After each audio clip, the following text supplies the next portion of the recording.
Isaac, you've been knocking on the door for a while. What's it feel like you finally got the nod yesterday?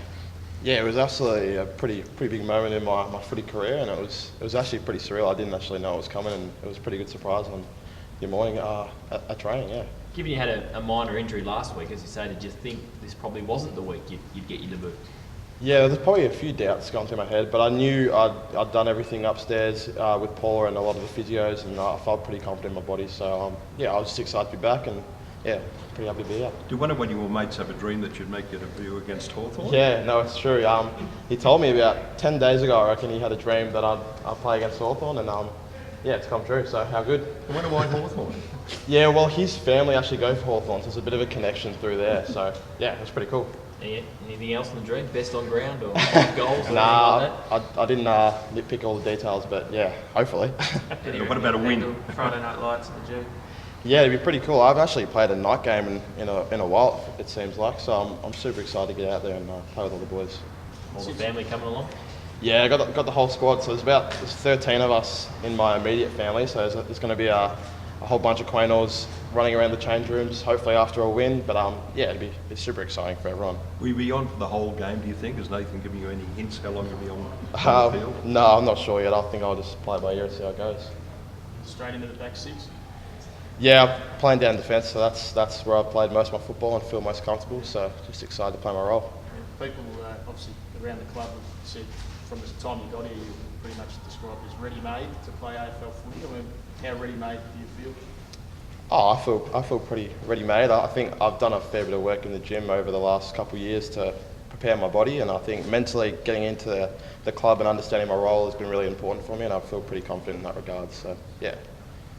Nathan, you're excited to get the opportunity to play his first game out there? Yeah, absolutely. I think if there's one part of a coaching role that's probably more exciting than any others, it's to see young men come in and fulfil their dreams, and the first game is a big part of that.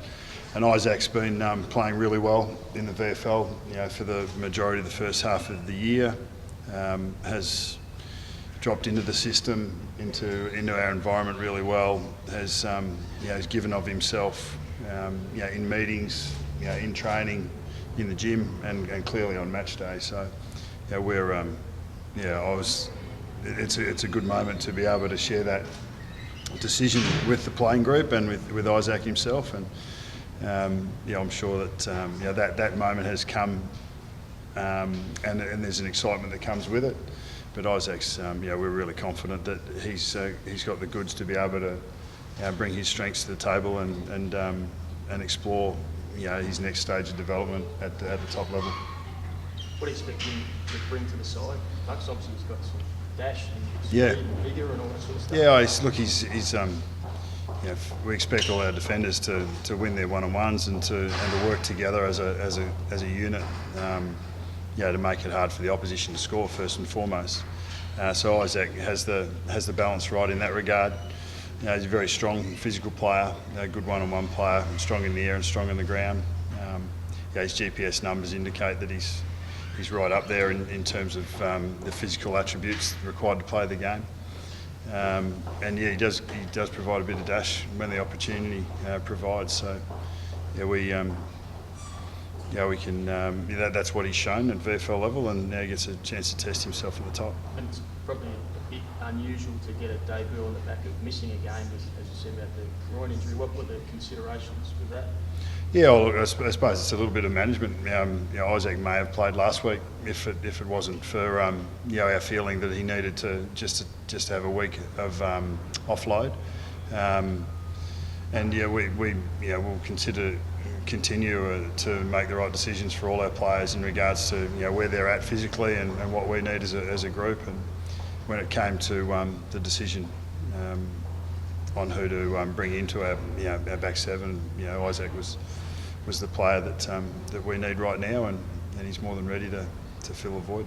But with Reedy obviously injured, didn't lose time during the second and third of last quarter last week going down the line to Coxie, who got outnumbered a couple of times. Do you have to restructure the forward line this week? Is that if you have to rejig the game plan? No, game plan sort of stays intact. I think most sides would have an understanding of the base elements of what helps their game come together. And for us, it really is around the contest. I think from most sides it would be. And we haven't been as strong around the contest, not so much in clearance, although we can improve our clearance, but just in general play, our capacity to be able to win and clear the ball from contested situations or to pressure the opposition. It just, our last month has indicated, we're 2-2 win-loss, but our last month would indicate that we just haven't done those basic contested elements as well. So that's clearly where our focus will be, because the rest of our game sort of stacks up off the back of that.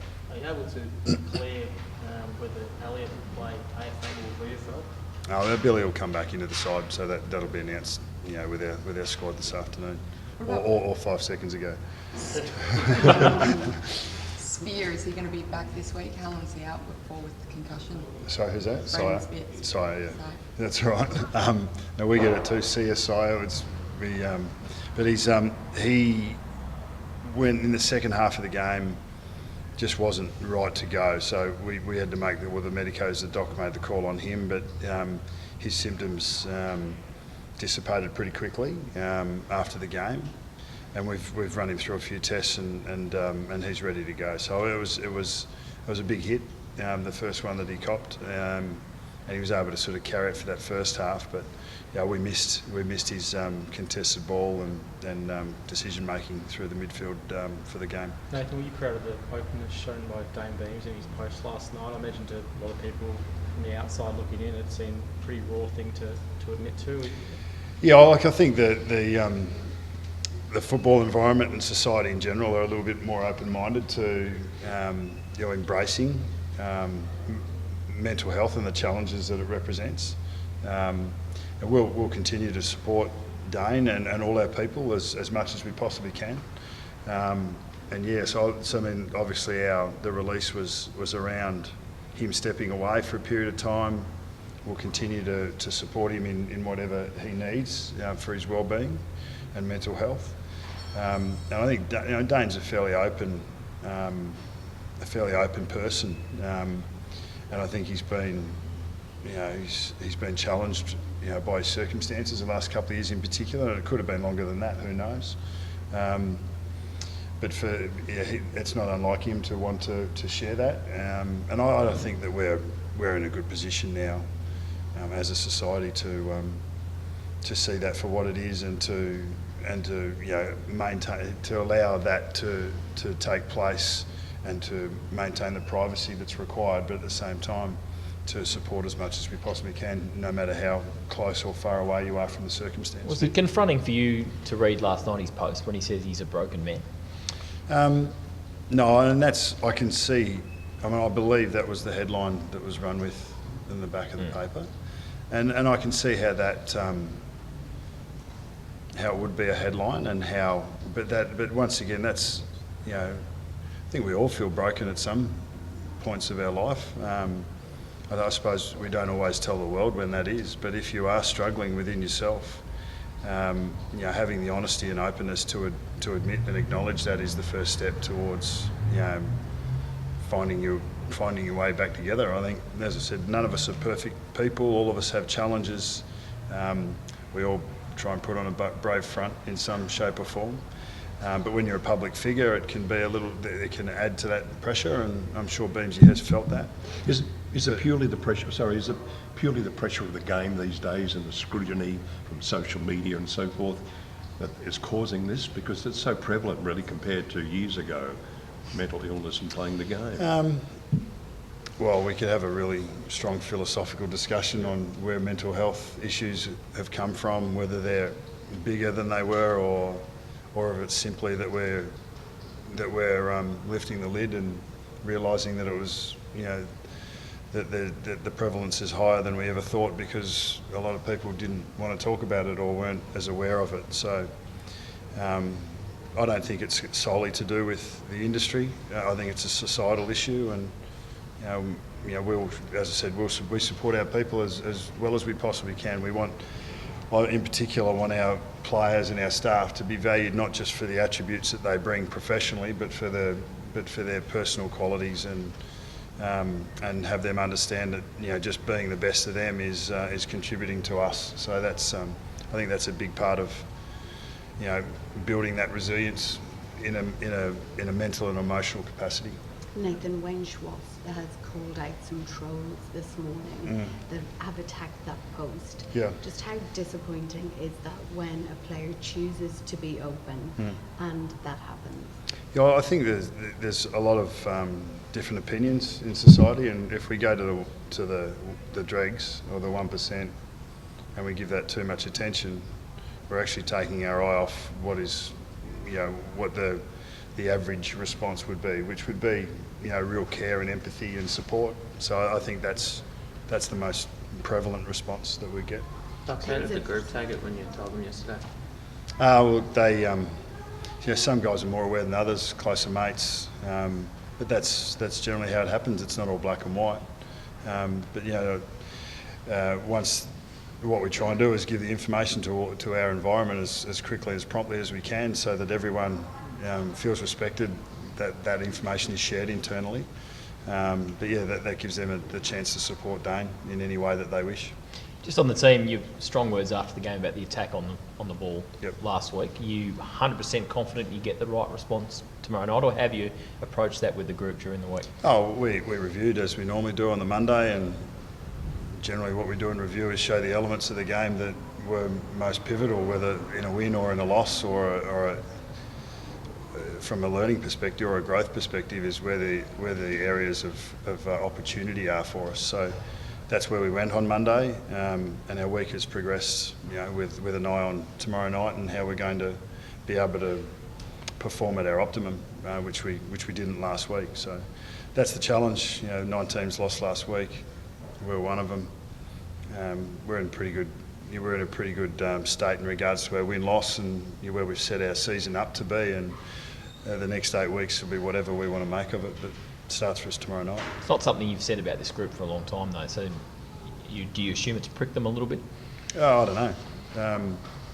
I think we all carry an element of pride around our performance, and whether I said it or, it's plain to see what the issue or issues in the game were.